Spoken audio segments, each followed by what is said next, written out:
இவ்ளோ நடந்திருக்கு. அப்ப எல்லாமே தெரிஞ்சுக்கிட்டு தான் நீங்க அமைதியா இருந்திருக்கீங்களா? நீங்க ஹாஸ்பிடல்ல படுத்திருந்தப்போ பணத்துக்காக காயத்ரி அக்கா அங்க எங்கன்னு அலைஞ்சது எல்லாமே பொய்யா? வேஷ சத்யா.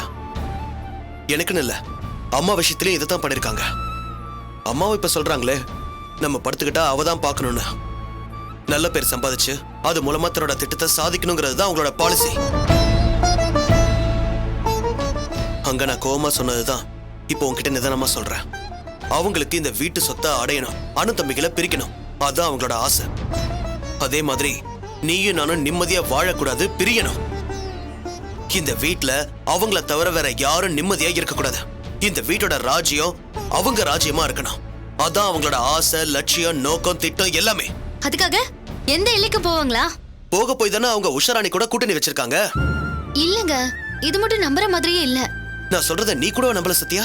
நீங்க கொதிச்சு போய் பேசுறப்போ அதுல உள்ள உண்மை எனக்கு புரியுதுங்க. ஆதாரம் இல்லாம நீங்க எதுவுமே சொல்ல மாட்டீங்க. அவங்களுக்கு உங்க குணம் தெரியுதோ இல்லையோ, எனக்கு உங்க குணம் நல்லாவே தெரியும்.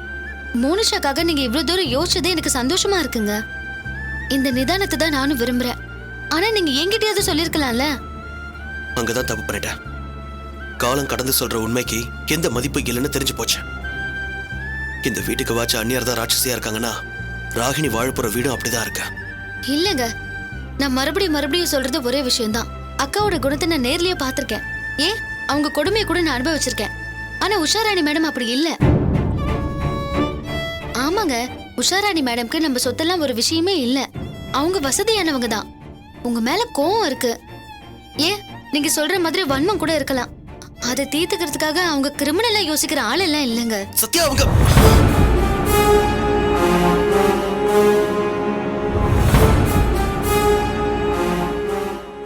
எதையுமே நேரடியா பேசுறவங்க. ராகினி விஷயத்துல ஆரம்பத்துல கோவமா இருந்தாலும் அத்தைக்கு முடியலன்னு சொன்னதும் துடிச்சு போய் ஓடி வந்தாங்க. வீடு எரிஞ்ச சமயத்துல கூட அவங்க உங்க மேல கோவமா இருந்தாங்களே தவிர ராகினி விஷயத்துல எந்த தப்பான முடிவும் எடுக்கல. சரி, இதை விடுங்க. நீங்க ஹாஸ்பிடல்ல இருந்தப்போ துடிச்சு போய் உரிமையை பேசி பணம் கொடுத்தாங்க. அவங்க எப்படிங்க இதை பண்ணுவாங்க?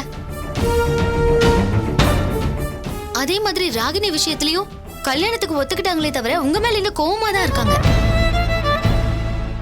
அவங்க அந்த விஷயம் வேற, இந்த விஷயம் வேறன்னு பிரிச்சு பாக்குறாங்க.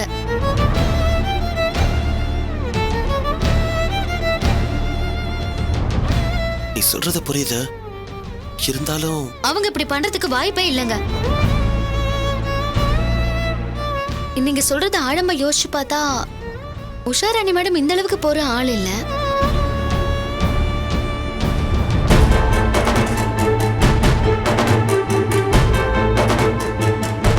பிரகாஷ், இது முழுக்க முழுக்க அக்காவோட வேலைதான்.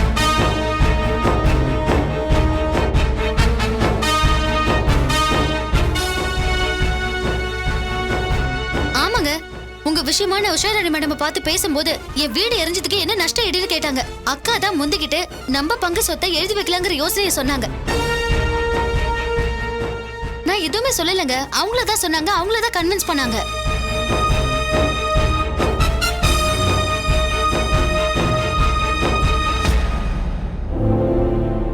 பாத்தியா எப்படிலாம் கேம் ஆடிருக்காங்கன்னு?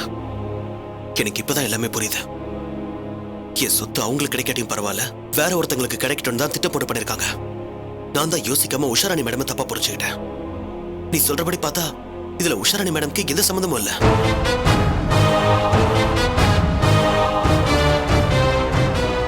எல்லாம் ஒன் வுமன் கேம்.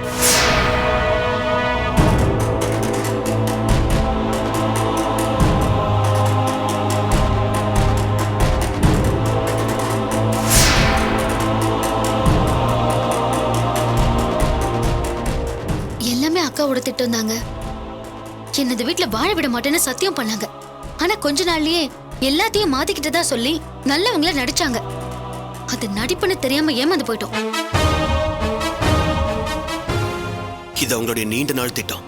அதான் நின்னு நிதானமா விளையாடி இருக்காங்க. அதுக்குதான் நல்லவங்கன்ற முகமுடி. நான் இதை சும்மா விட மாட்டேன்.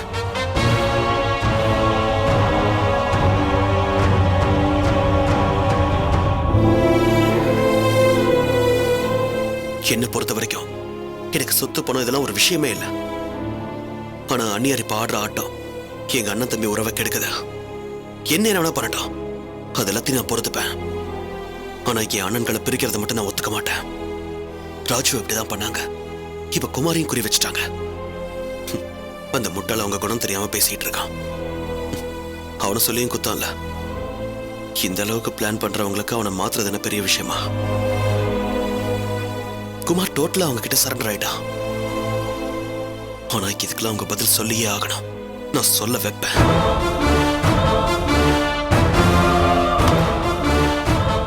அண்ணா, அப்பா கூப்பிடுறாரு. சரி நீ போ, நாங்க வரோம். இது பாருங்க, இத பத்தி எதுவுமே பேச வேண்டாம். வாங்க.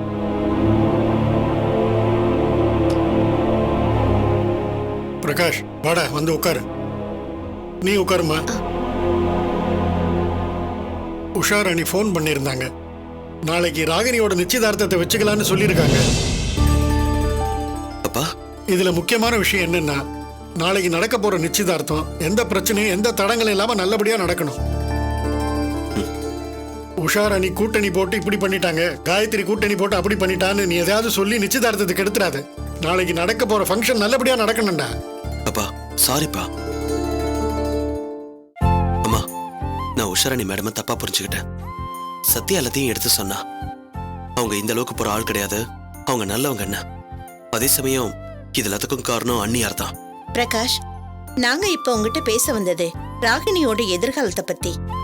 நாளைக்கு அவங்க இங்க வந்து நீ உன் மனசுல உள்ள விஷயத்த பேசி அவங்க கோபமானாங்கன்னு வச்சுக்கையும் அம்மா, அது. நான் தான் சொல்றேன்லம்மா, உஷாராணி மேடம் ரொம்ப நல்லவங்க. நான் தான் தப்பா புரிஞ்சுக்கிட்டேன். நாளைக்கு அவங்க வரும்போது முதல்ல ரிசீவ் பண்ண போறது நானும் சத்யாவும் தான். போதுமா? ரொம்ப சந்தோஷம் பிரகாஷ். இந்த சந்தோஷம் நீடிச்சிருக்கணும். நம்ம வீட்டுல நடக்கிற பிரச்சனை அவங்கள பாதிக்க கூடாது. எல்லாத்துக்கும் மேல இது ராகினியோட எதிர்காலம்.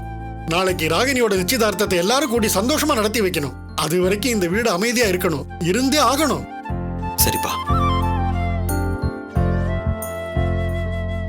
மாமா, அம்மா மாமாக்கெல்லாம் சொல்லணுமே. ஆமாமா, கண்டிப்பா சொல்லணும். நானே ஃபோன் பண்ணி சொல்லிடுறேன். சரிங்க மாமா. சத்யா, நம்ம பிரச்சனை நம்மளோட போகட்டும். இது ராகினியோட வாழ்க்கை. பாத்துமா. அத்தை, எந்த குறையும் இல்லாம நல்லபடியா நடக்கும். சரிப்பா.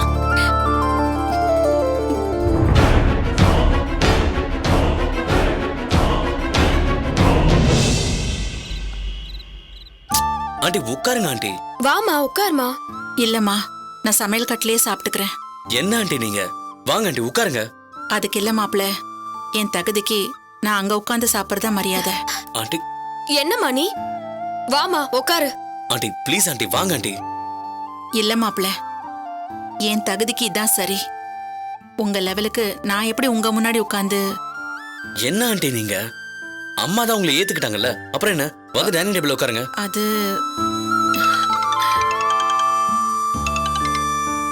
ஹலோ. என்ன சொல்றீங்க? நிஜமாவா? ஓகே, அப்படி ஃபாலோ பண்ணுங்க. முக்கியமா சுரேஷ்க்கு தேங்க்ஸ் சொல்லிடுங்க. அவரால் தான் இது நடந்தது. சரி, ஓகே. என்ன மாப்பிள்ள சுரேஷ்னு? எல்லாம் நம்ம சுரேஷால தான் ஆண்டி. கம்பெனில ஒர்க் விஷயமா ஐடியா சொல்லியிருந்தாரு, அதை அப்ளை பண்ண சொல்லியிருந்தேன். இப்போ என்னன்னா அது சூப்பரா ஒர்க் அவுட் ஆயிடுச்சு. ப்ரொடக்ஷன் இம்ப்ரூவ் ஆயிருக்குன்னு மேனேஜர் சொல்றாரு. அப்படியா? என்னங்க, அந்த செல்போன் விஷயம் தானே? ஆமா, எனக்கு தெரியும். என் அண்ணன் எதுக்கும் சலைச்ச ஆள் இல்ல. எதையும் சரியா கணக்கு பார்த்து பண்ணும். என்னடி அதோட நிறுத்திட்ட? முதல்ல அவன் போற இடம் ஓஹோன்னு பிச்சுக்கிட்டு போகும்.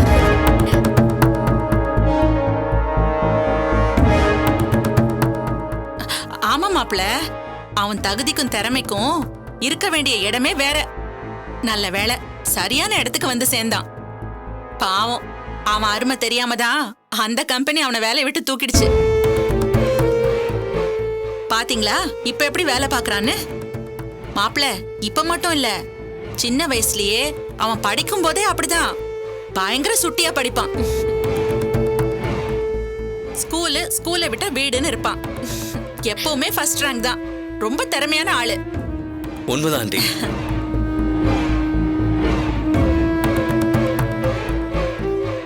உண்மையிலேயே அண்ணன் திறமையான ஆளுங்க. அம்மா சொன்ன மாதிரி அண்ணனோட அருமை அந்த கம்பெனிக்கு தெரியல. அண்ணி, ஒரு நிமிஷம் இருங்க, வரேன். சொல்லுங்க அண்ணி. என்ன சுஜாதா, எப்படி இருக்க? அத்தை எப்படி இருக்காங்க? அண்ணி அத்தை அங்க இருக்கிறதே எனக்கு தெரியும். அண்ணி உங்களுக்கு எப்படி தெரியும்? நல்லா கேட்டப்போ அன்னபூர்ணி ஆண்டி மாமாவுக்கு ஃபோன் பண்ணாங்க. மாமா குளிச்சிட்டு இருந்தாரு. நான் அன்னபூர்ணி ஆண்டி தானேன்னு ஃபோன் எடுத்தா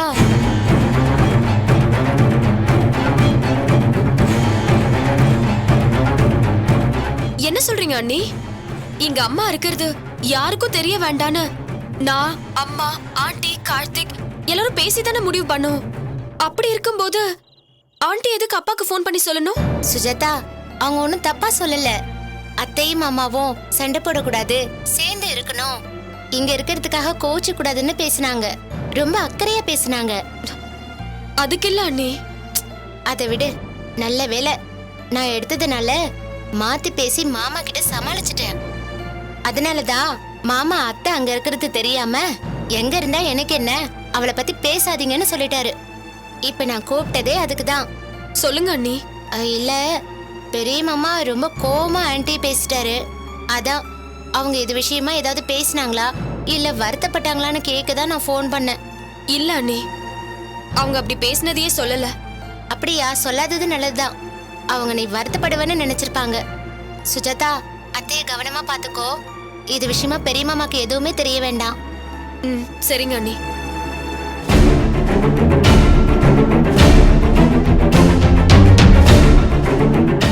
ஆண்டி, அம்மா இங்க இருக்கிறத அப்பாக்கு சொல்ல வேண்டான்னு பேசணும். அப்படி இருக்கப்ப நீங்க ஏன் அப்பாக்கு ஃபோன் பண்ணீங்க? என்ன சொல்ற சுஜாதா? ஐயோ, இல்ல, ஆண்டி நல்ல விதமா தான் பேசிருக்காங்க. அப்பா தான் கோவமா அவங்க பேச்சே எடுக்காதன்னு சொல்லிருக்காங்க. தாரணி அண்ணி தான் இப்ப போன்ல பேசினாங்க. ஏன் இதுல என்ன தப்பு சுஜாதா? இதெல்லாம் சொல்ல வேண்டாம் தான் நினைச்சேன்.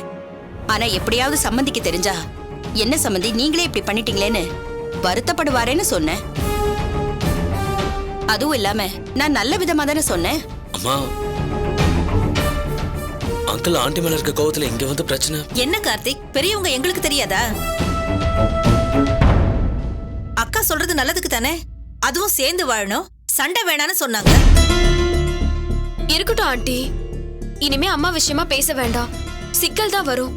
அதான் சொல்றாங்கல்ல சுஜாதா, அம்மா நல்லதுக்கு தான் சொல்லிருப்பாங்க. இன்னும் சொல்ல போனா அம்மா சொன்னா அங்கிள் கேப்பாரேன்னு நினைச்சு சொல்லிருப்பாங்க. சரி விடு. இல்லங்க, அத்தை கேஷுவலா தான் பேசிருக்காங்க. அப்பா தான் கோச்சிருக்காரு. அவருக்கு இன்னும் அம்மா மேல கோவம் போகல. அதனாலதான் அம்மா விஷயமா அப்பா கிட்ட பேச வேண்டாம்னு சொல்ல வந்தேன்.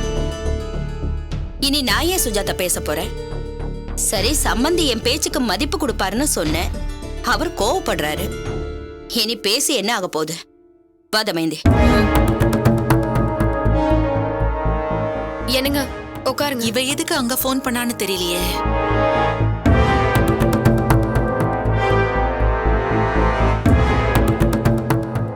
என்னடி இப்படி ஆயிடுச்சு? நாம நினைச்சது எதுவுமே நடக்கலையே. ஆமாக்கா, எதுவுமே நடக்கலையேக்கா. சுரேஷ் கிட்ட போட்டு கொடுத்தா அவன் கண்டுக்கல. சம்மந்தி கிட்ட சொன்னா அவரும் கண்டுக்கவே இல்ல. அக்கா, அவளை நீ விரட்டுறத பத்தி கவலையே பட வேண்டாம். இனி நீ யார்கிட்டயும் எதையுமே பேச வேண்டாம். அந்த சரோஜாவை நீ எல்லா வேலையும் வாங்கு. நீ குடுக்கிற டார்ச்சர்ல அவ நொந்து சாகணும். ஆமாடி, என்ன மென்டல்னு சொல்லி நாடகம் போட்டால, அதுக்கு பழிக்கு பழியா அவ எனக்கு சேவை செய்யணும். செய்ய வைக்கிறேன். அடி பாவி, பெரிய மனுஷியா என்னை ஏத்துக்கிற மாதிரி பேசிட்டு இப்ப உள்குத்தா? என்ன வீட்டு வேலை செய்யறவளாக்குறியா? இன்னிலேந்து என் வேலையை காமிக்கிறேன்டி. இனி இந்த வீட்டுக்கு நான் தாண்டி ராணி. என்ன வீட்டு வேலை செய்யறவளா ஆக்க பாக்குறியா? யாருக்கு யாரு வேலை செய்யறாங்கன்னு பாப்போண்டி.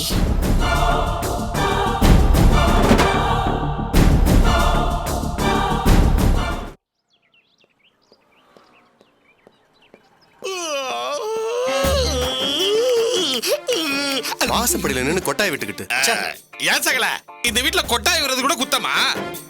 நோ, ஜிம்முக்கு போறேன் அது இது நாளந்தா எண்ணி 2 நாள் கூட போல, அதுக்குள்ள விட்டுட்ட. No no no no no no, இப்ப எல்லாம் நான் ஜிம்முக்கே போறது இல்ல. யோகா ஆசனாஸ் அத்தனையும் போட்டு பாடியோட வெயிட்ட குறைக்கிற முயற்சியில இருக்கிறேன். என்னது யோகாசனமா? இதெல்லாம் உங்களுக்கு எங்க தெரிய போகுது சகல?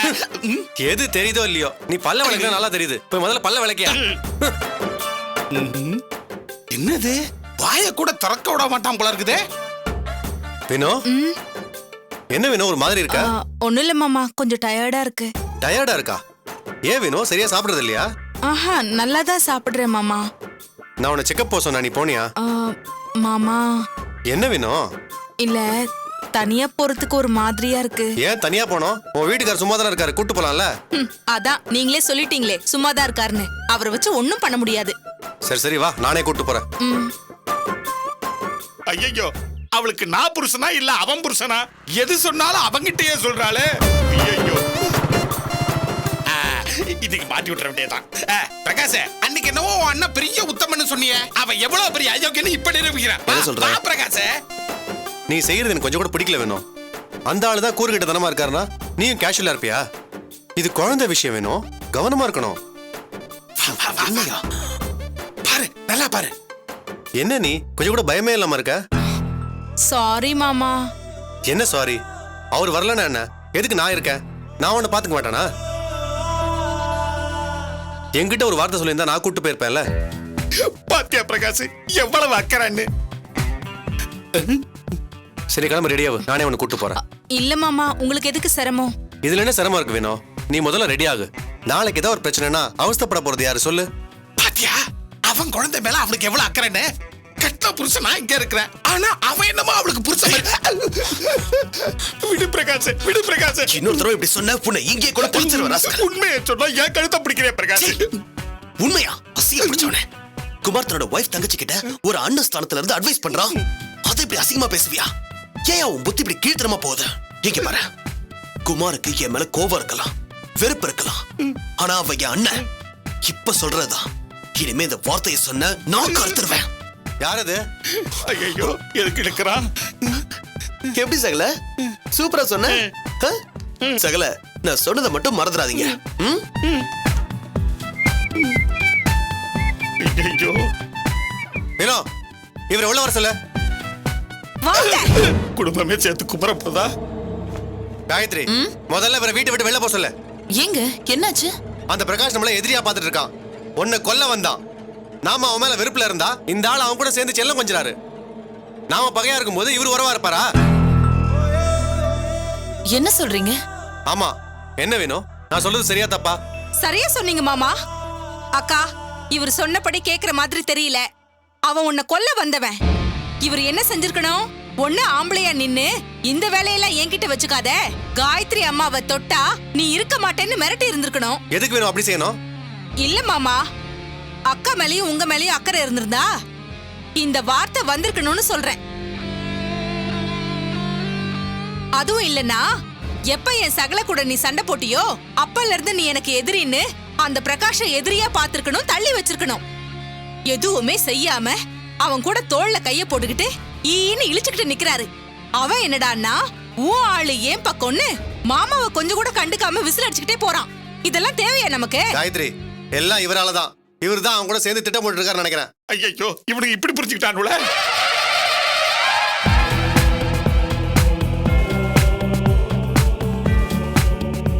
நீங்க சொல்றதாங்க சரி. இவர் இனிமே இந்த வீட்ல இருக்க வேண்டாம். ஐயோ, அட பிரகாஷ், என் சோத்துலயும் மண்ணள்ளி போட்டியாடா. இங்க இருக்க கூடாதுன்னா நான் சோத்துக்கு என்ன செய்வேன்? அந்த நன்றி உணர்ச்சி இருந்திருந்தா நீ அவன் கூட சேருவியா? அட பாவிகளா, நீ என் பொண்டாட்டியே கரெக்ட் பண்ற. உன் தம்பி என்னடான்னா என்ன இப்படி கோத்து விடுறான். நான் என்னடா பண்ணுவேன்? வினோ, இவரை துபாய்க்கு அனுப்ப ஏற்பாடு பண்றேன். அங்க போய் அடிக்கிற வெயில்ல நெத்தி வேர்வை நிலத்துல சிந்த ஒட்டகம் மேய்ச்சாதான் புத்தி வரும். ஐயோ, இன்னும் ஒரு வாரத்துக்குள்ள உங்களை அங்க அனுப்ப ஏற்பாடு பண்றேன். அப்பதான் உங்களுக்கு எங்க அருமை தெரியும். அத முதல்ல செய்கா. இவர் இருக்கிறது யாருக்கு தொல்லையா இருக்கோ இல்லையோ, எனக்கு ரொம்ப தொல்லையா இருக்கு. போங்க வெளியில. இருக்குண்டி, நல்லா இருக்கும். என்ன துரத்தி விட்டு அவன் கூட இருக்க போறியா? இதெல்லாம் நல்லாவா இருக்குது? என் பொண்டாட்டிய நீ மேய்ப்ப, நான் ஒட்டகம் மேய்க்கணுமா? அதுக்கு உன் பொண்டாட்டி ஏற்பாடு வேற. டேய், நல்லா இருக்கடா, நல்லா இருப்பீங்கடா. டேய் குமார், என்ன உன் பொண்டாட்டி ஒட்டகம் மேய்க்க அனுப்புறதுக்கு முன்னாடி நான் உன்னையும் உன் குழந்தையும் ஒன்னா மேலோக அனுப்புறேன்டா. அனுப்பாம விட மாட்டான்டா இந்த மூர்த்தி. அனுப்புறேன்டா, மொத்தமா அனுப்புறேன்.